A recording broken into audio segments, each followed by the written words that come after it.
computadora. Ah, en eso cómo estuvieron, porque hubo compañeros que decían que no tenían acceso al video, se los tuve que mandar por fuera, ¿viste? Yo para subirlo, primero lo subo a YouTube y después de ahí saco el enlace que subo a la plataforma, ¿viste? Bueno, A mí me daba error, Luis. pero no sé qué pasa. Yo fui a entrar y tanto la primera parte como la segunda me daba error. Pero tengo, bueno, nada, ahí después les voy a pasar mi canal de YouTube. Pongan me gusta, a ver si alguna vez me garpan algo, me monetizan un video.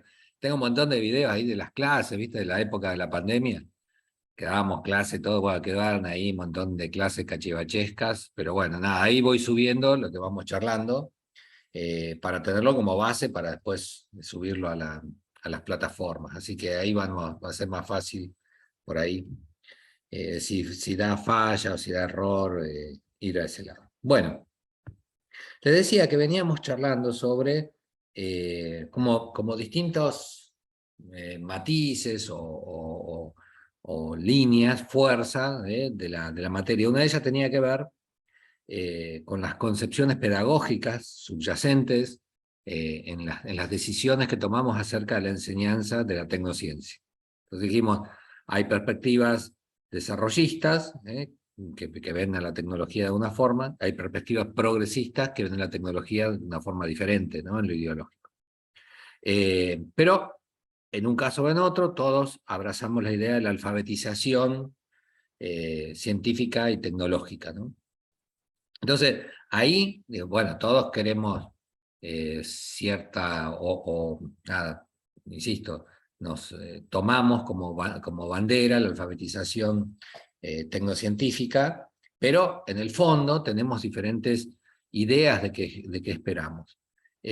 Allí es cuando vamos desmenuzando un poco estas ideas de alfabetización científica y tecnológica, y entonces vemos, ahí nos damos cuenta, que en realidad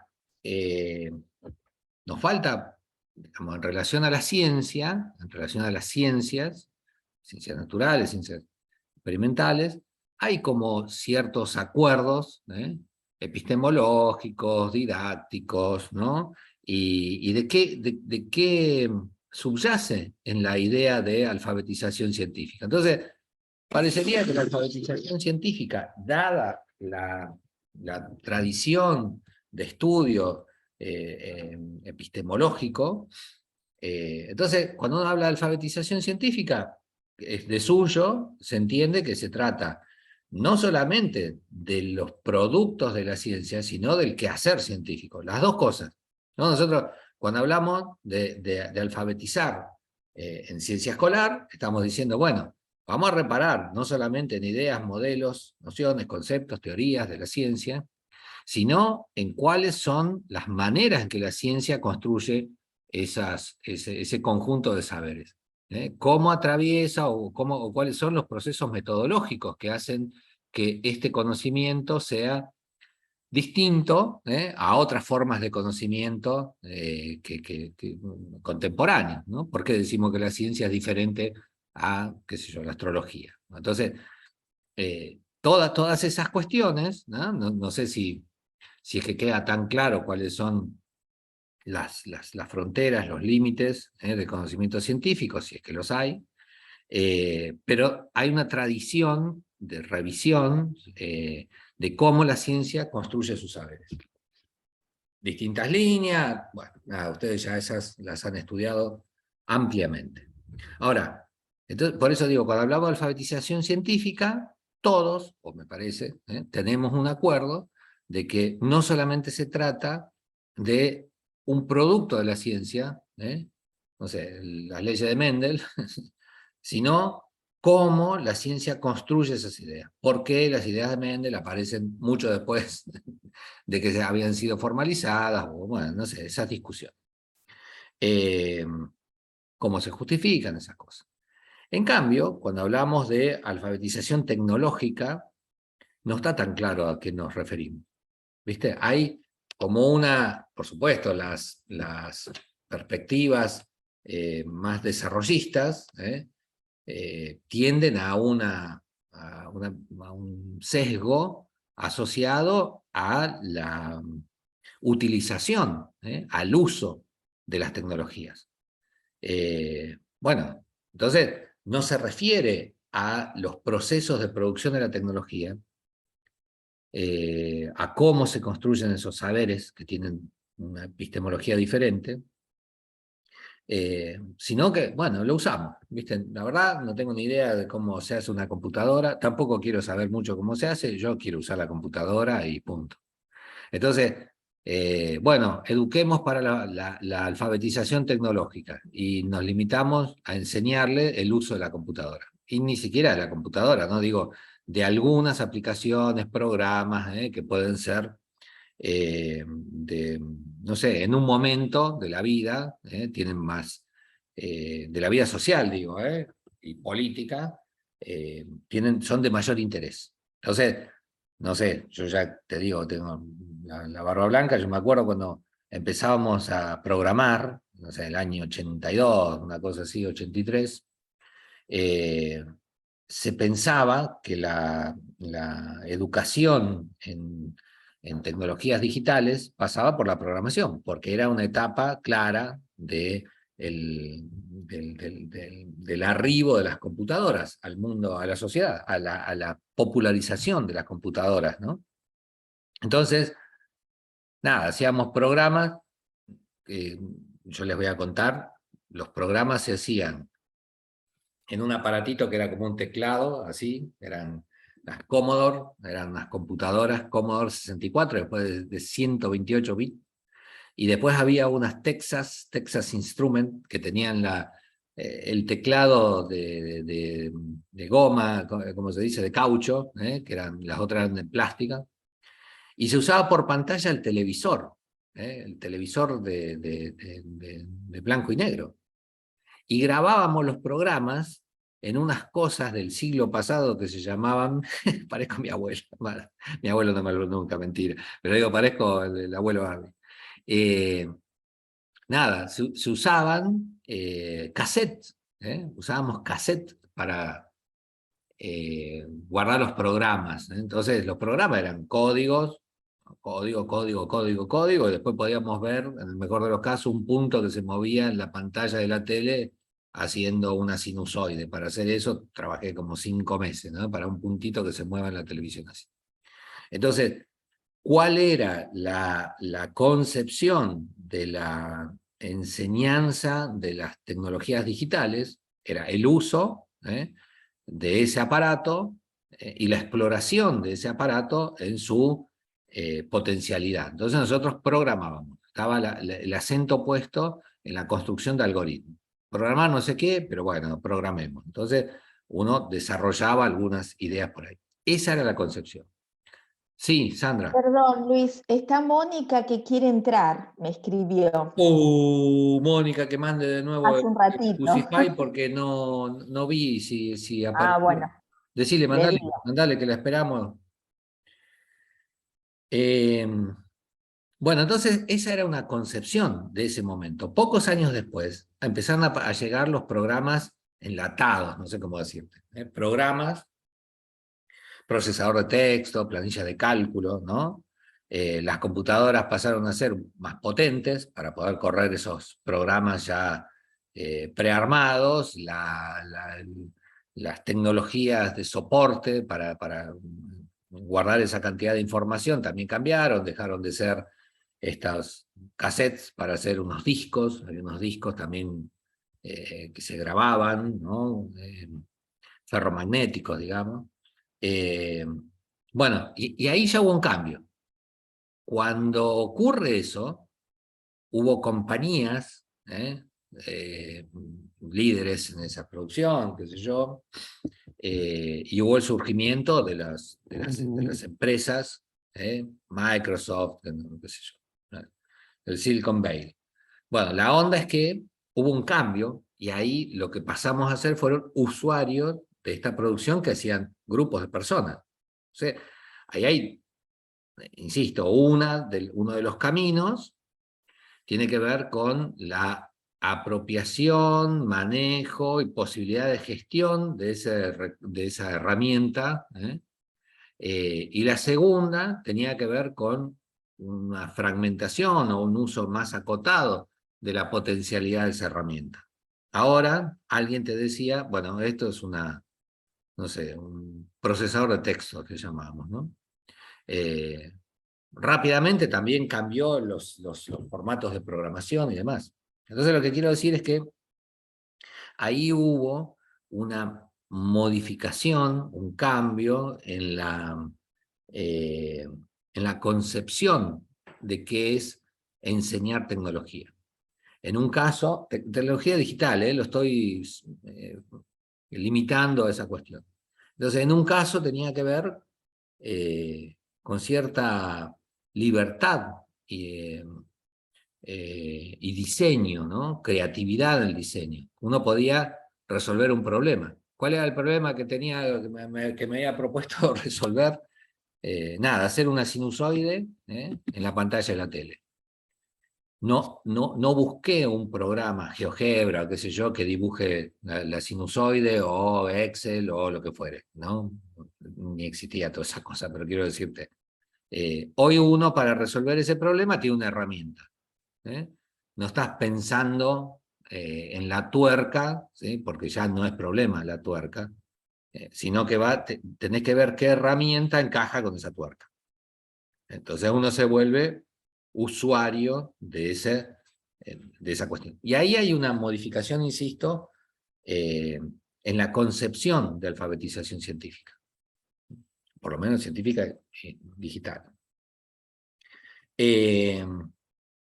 Entonces, cuando hablamos de alfabetización tecnológica, queda todavía más en duda si, no hay un acuerdo, no puede haber un consenso en qué entendemos por alfabetización tecnológica, por esto que te estoy diciendo, porque hay diferentes perspectivas ideológicas de fondo, y además parecería que está centrada el segundo ejemplo que decía, en la utilización del objeto tecnológico y no en el diseño del objeto tecnológico. Entonces, ahí cuando pensamos en el diseño, en realidad no estamos hablando ya de tecnología, sino de ingeniería. Digo esto de la ingeniería porque no estoy pensando en el producto, sino cómo generar ese producto. Y son, por supuesto, competencias diferentes, competencias cognitivas, digo, diferentes, ¿no? Una implica una actividad creativa para resolver un problema con determinadas características del entorno, no sé cómo decirte, de condiciones que se le imponen. Y la otra, digamos, la otra posibilidad sigue siendo la utilización. Entonces, en la ingeniería ingresa a las discusiones sobre la alfabetización científica y tecnológica, porque ahora estamos pensando en cómo articular los saberes de la ciencia y las herramientas de la tecnología, ¿no? Las herramientas tecnológicas, para resolver un determinado problema. Esos problemas, la resolución de esos problemas, leíamos en el apunte de la semana anterior, que esa resolución de problemas no está todavía muy bien definida en términos de transposición didáctica, ¿no? ¿En qué medida los saberes de la ingeniería pueden ser, como se dice, pueden ser trabajados en el nivel de escolarización obligatoria, en términos de transposición didáctica? Bueno, un primer interrogante. ¿Qué saberes de la tecnología y de la ingeniería deberían estar presentes como prioritarios en esa metáfora de alfabetización tecnológica? ¿Está bien? ¿Qué cosas nos parecen a nosotros que deberían ser como los puntales fundantes fundacionales de este constructo. Bueno, nada, ahí es donde decimos, creemos que la didáctica tiene para decir. La didáctica dice, vamos a anclar un saber, un conjunto de saberes de la ciencia, en torno a una problemática. Esa problemática puede ser una problemática relativamente simple, algo que discutimos, como puede ser que si el árbol, no sé, está en el fondo, aparezca un arbolito, igual que aquel en el fondo, adelante, si está la casa en el medio.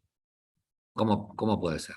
Entonces, ella hace una discusión con los niños, las niñas, que implica lo que saben de dispersión de semillas para explicar eso, o lo que saben de las plantas para explicar eso. Entonces son saberes científicos que nosotros vamos articulando para resolver esta cuestión. ¿Por qué la tapita cambió de color cuando estuvo al sol? O el papel ahora se hizo más amarillito, o qué sé yo. Bueno, son situaciones que nosotros proponemos en el aula para resolver o anclar discusiones sobre los modelos de la ciencia. Otra dificultad que uno puede plantear es una situación de, no sé, en relación al entorno, ¿no? Entonces uno dice, en el otro día nos fuimos a pescar, qué sé yo, estábamos allá en el sol, pasó el mediodía y resulta que vamos a buscar el bidón con el agua y nos habíamos olvidado el bidón con el agua.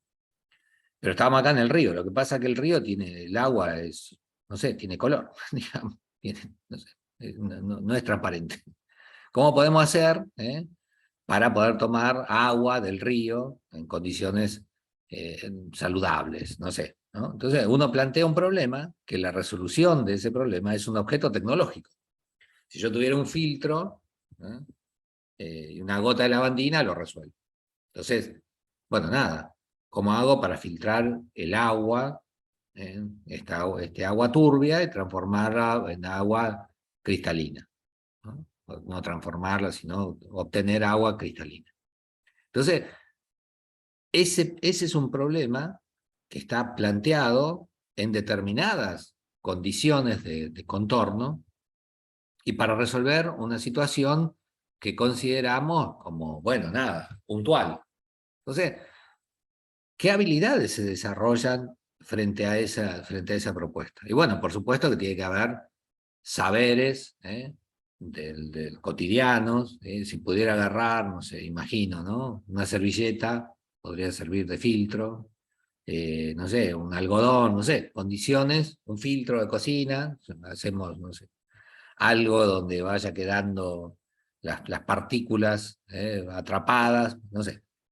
Pero quiero decir que ese problema no sé si requiere tantos saberes científicos o modelos de ciencia, lo que requiere eh, un proceso de diseño creativo. Por supuesto que toda la creatividad se apoya en algo que conocemos, ¿no? No sé, quiero hacer un dibujo en la pared y supongo que me buscaré dentro de mi saber, de mis saberes previos, con qué puedo pintar la pared. Entonces resulta que nosotros tenemos, no sé, crayones, fibra, látex, no sé, óleos, tenemos un montón de recursos que podemos ver cuál sería el que mejor resuelva el problema que quiero hacer, cambiarle el color a la pared. Entonces, ese tipo de problemas, por supuesto, requieren creatividad y requieren saberes. Hay problemas tecnológicos que nos recontra trascienden, porque no sabemos de eso y ¿qué puedo decir al respecto? No sé nada, ¿viste? O lo que imagino no se corresponde en realidad con el saber técnico respecto de, no sé, un arte. Bueno, no sé, ¿cómo hago para eh, bruñir una pieza de alfarería? No sé. ¿Qué se le hace? ¿Se le pasa agua al final? ¿Se le pasa una laca? No, no sé cómo es. Y bueno, nada, cuando vos ves al artesano, ves que en realidad deja que más o menos se seque, le pasa un pañito, lo frota, un pañito, y bueno, con eso levanta brillo. Jamás se me hubiera ocurrido. Entonces, hay saberes o propuestas de solución al problema que están mucho más lejos de mi alcance. Y siempre voy a tener propuestas de resolución del problema con las herramientas que más o menos conozco. Así vas a encontrar al cristiano poniendo no sé, un tornillo con el martillo. La única herramienta que vio en su vida es el martillo, y resuelve el problema a los martillazos. Me acuerdo una vez, le había dicho a mis chicos un desafío tecnológico, ¿no? Entonces el desafío tecnológico, eran chicos de secundario, era hacer un boomerang, ¿viste? Entonces yo hice un boomerang con papel chiquito, y vos lo tirabas así, tac, y hacía una vuelta y volvía dentro del aula. Entonces yo le decía que quería hacer uno que vuelva en la plaza. Bueno, más allá de los golpes que le dimos a los faroles, a los árboles, qué sé yo, las personas que pasaban por ahí, un boomerang por la cabeza. Nada, ese era el problema planteado y teníamos que buscar soluciones a eso. Entonces estudiamos los boomerang, el arte, ¿no? De cómo pintarlos, qué sé yo. Había un montón de cuestiones en torno a la producción de ese objeto tecnológico. Y un grupo de chicos que realmente les habían hecho un boomerang bárbaro, lo habían hecho con, ¿se acuerdan los cajones que ya no viene más? Las bananas en esos cajones que eran como un cartón prensado. Ahí está Clara. Bueno, era un cartón prensado que se utilizaba para empacar las bananas. Y era finito, no sé, tenía no sé, 4 o 5 milímetros de espesor. Eh, bueno, y estos chicos, hola Clara, en sus casas no tenían herramientas como para, te imaginas, ¿no? Una tablita así, tablita, esa, una placa de ese cartón, un lado del cajón de banana, y ahora había que serrucharlo y darle la forma de un boomerang, ¿está bien? Bueno, ninguno tenía serrucho ni qué sé yo. Entonces, ¿qué hicieron? Resolvieron el corte de eso con un martillo y un destornillador. Lo cortaron. Lo raparon contra el piso y así hicieron su boomerang. Entonces, la solución al problema de cómo cortar la madera estaba ajustado a sus conocimientos, posibilidades. Entonces, el diseño de objetos tecnológicos tiene limitaciones. No solamente es un acto creativo, sino que tiene limitaciones. Y una de esas limitaciones, dice que se va a cortar, cuando se corta arrancamos nuevo. Y una de esas limitaciones pueden ser, por ejemplo, las técnicas de uso del material. Cómo manejo la madera. Entonces va a haber quien tenga, no sé, un taller de carpintería y el otro que lo raspa contra el suelo. Entonces, cada uno va a proponer respuestas al problema desde esas posibilidades técnicas. Bueno, ahí tenemos una de las limitaciones.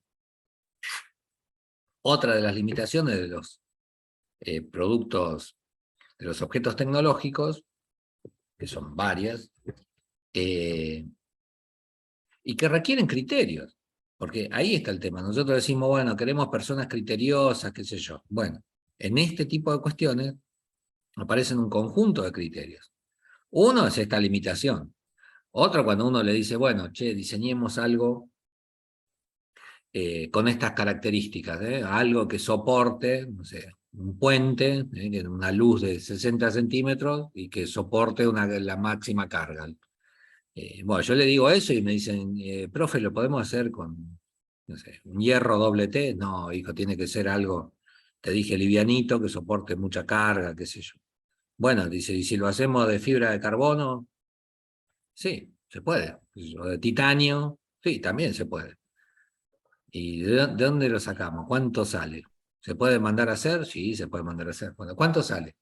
Infinitos pesos. ¿Tenemos los infinitos pesos? No. Entonces, el mejor diseño, quizá, podría ser el de titanio. Cumple con las condiciones. Es el que es más liviano y el que más soporta carga. Pero está fuera de nuestro alcance, de nuestro presupuesto. Entonces, el mejor diseño no es ese material, sino el que puedo adquirir, la condición técnica que pueda.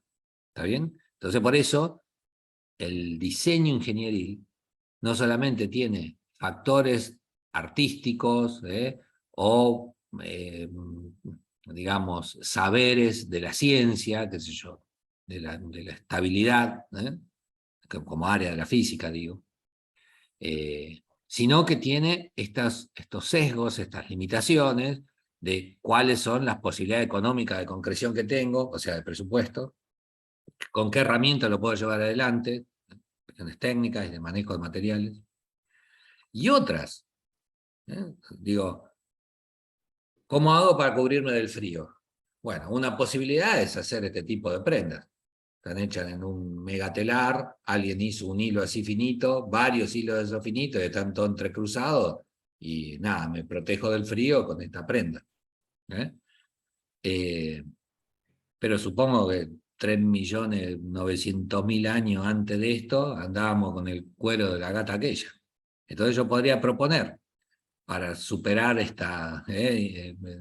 mi debilidad al frío, cuerear a la gata. Esa es una solución. ¿Te imaginas? Lo puedo decir porque ahora mi pareja se fue para la otra habitación. Si me escucha decir eso, que quedó grabado, por cierto. Antes me estaquean el fondo para que sirva de terror y espanto a cualquier otro que venga con esas ideas de andar cuereando animales. Entonces, ahí hay una limitación ética para la resolución del problema.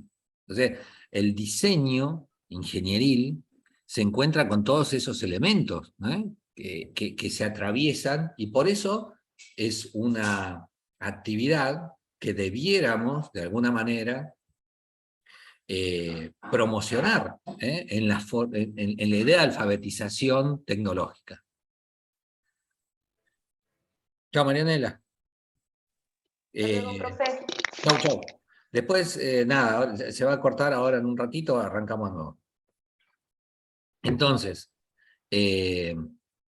lo que digamos, cuando nos preguntamos qué cuestiones deberíamos incorporar